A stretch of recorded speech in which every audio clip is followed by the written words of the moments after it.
Halo teman-teman, balik lagi ke video aku. Buat yang baru datang, selamat datang. Nama aku Noni, dan hari ini aku akan membahas tentang proses pendaftaran untuk jurusan pendidikan itu seperti apa sih.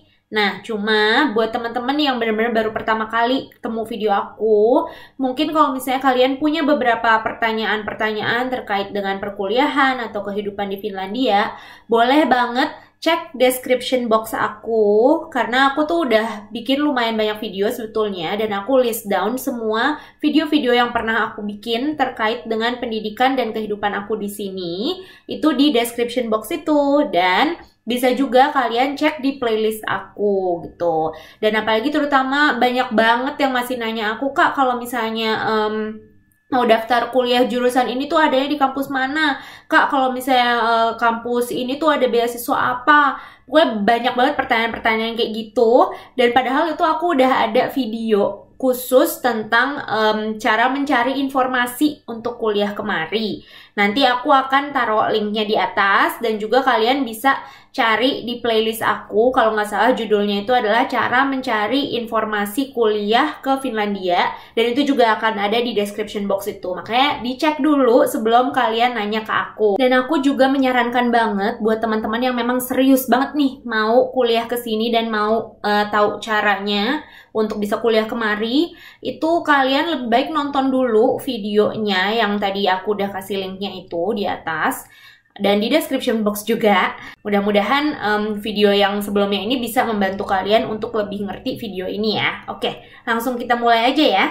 Di video kali ini aku akan fokus untuk pendaftaran kuliah jurusan pendidikan aja, karena kan aku jurusan pendidikan, jadi aku memang lebih familiar dengan jurusan ini. Dan kalau kalian memang dari jurusan-jurusan lain, mungkin kalian bisa langsung buka website www.studyinfo.fi yang aku sebut-sebut di video yang sebelumnya itu. Jadi kalian bisa cari tahu sendiri informasinya di situ, dan kalau memang kalian butuh butuh jawaban-jawaban tertentu dari pertanyaan-pertanyaan yang spesifik, kalian bisa langsung menghubungi website kampusnya gitu. Dan untuk kali ini aku akan bagi jadi dua tahap. Jadi yang pertama itu untuk tahap S1, pendaftaran S1 atau bachelor degree, dan yang kedua itu untuk master degree atau S2. Dan seperti biasa, karena memang tujuan aku membuat video-video ini itu kan salah satu bentuk aku ingin mengedukasi teman-teman supaya kalian itu nggak males mencari informasi. Jadi aku nggak akan kasih informasinya mentah-mentah, karena aku pun udah pernah bikin video untuk cara mencari informasi kuliah ke sini, dan itu udah bener-bener lengkap banget. Kalau kalian masih males untuk lihat video aku dan mencari informasi sendiri, lebih baik kalian pikir-pikir ulang, karena kalau kalian nggak punya skill untuk mencari informasi ini, kalian akan kesusahan sendiri di Finlandia. Jadi aku pokoknya nggak akan kasih mentah-mentah, tapi aku akan bahas secara garis besar aja. Dan mungkin aku akan kasih sedikit tips yang penting dan harus kalian tahu supaya kalian bisa sukses melewati proses pendaftarannya. Untuk bachelor degree sendiri, di sini itu ada dua tahap kalau untuk mahasiswa internasional. Yang pertama tentunya itu adalah tahap pendaftaran secara online, di mana kalian seperti biasa akan mengisi formulir online ya kan, kayak motivation letter dan sebagainya, itu yang requirement-nya bisa kalian lihat di website www.studyinfo.fi. Selain itu, mereka juga akan mengconsider atau memperhitungkan hasil beberapa mata pelajaran kalian di SMA. Jadi mereka nanti akan minta nilai beberapa mata pelajaran ini lewat raport atau mungkin ijazah kalian, dan butuh dikirimkan secara online juga supaya mereka itu bisa mengambil keputusan apakah kalian ini diterima atau enggak. Jadi skor-skornya itu udah ada di website www.studyinfo.fi itu, jadi untuk lengkapnya kalian lihat sendiri. Lalu sesudah itu, kalau kalian udah beres dan kalian lolos nih, nanti berikutnya itu akan ada interview. Jadi dari beratus-ratus orang yang mengirimkan aplikasi secara online, akan ada 40 orang, ini biasanya ya secara garis besar, 40 orang yang akan dipanggil untuk interview secara online. Jadi kalau kalian lolos nih pendaftaran secara online-nya, nah itu berarti kalian udah masuk ke 40 besar.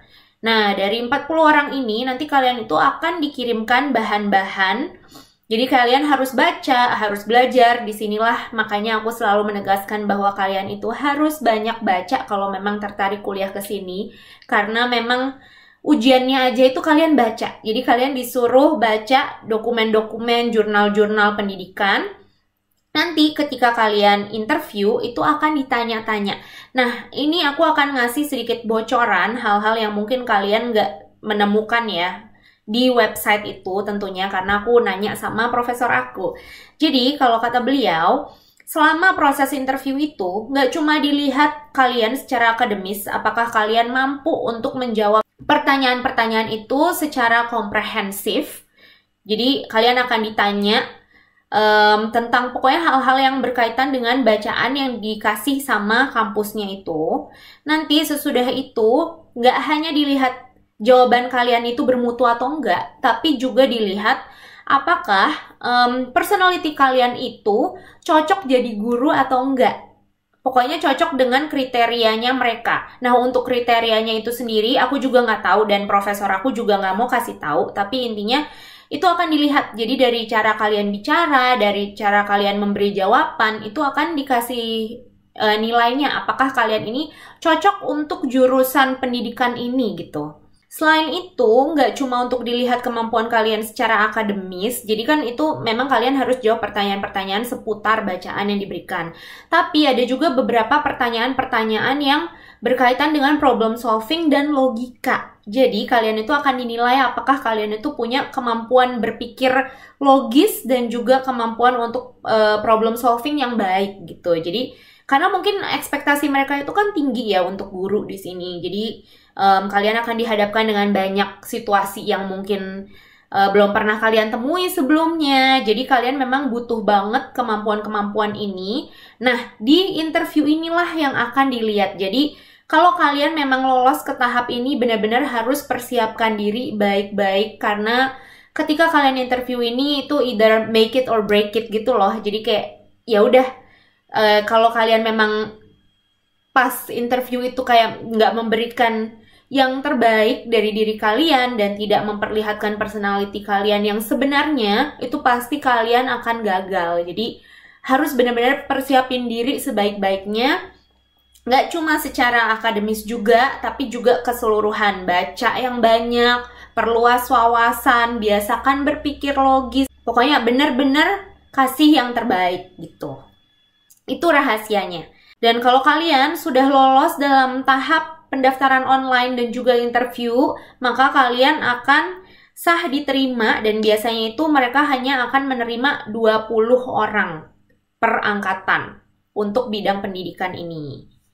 Jadi kebayang ya, dari beratus-ratus orang yang daftar itu hanya akan diterima 20 orang dari seluruh dunia. Jadi memang persaingannya itu lumayan ketat, tapi kalau kalian memang percaya diri bahwa kalian itu memang yakin banget kalian mau jadi guru dan memang secara personality juga kalian itu oke dan secara akademis kalian tidak ada masalah, mungkin kalian bisa tetap coba dan siapa tahu kan kalian diterima.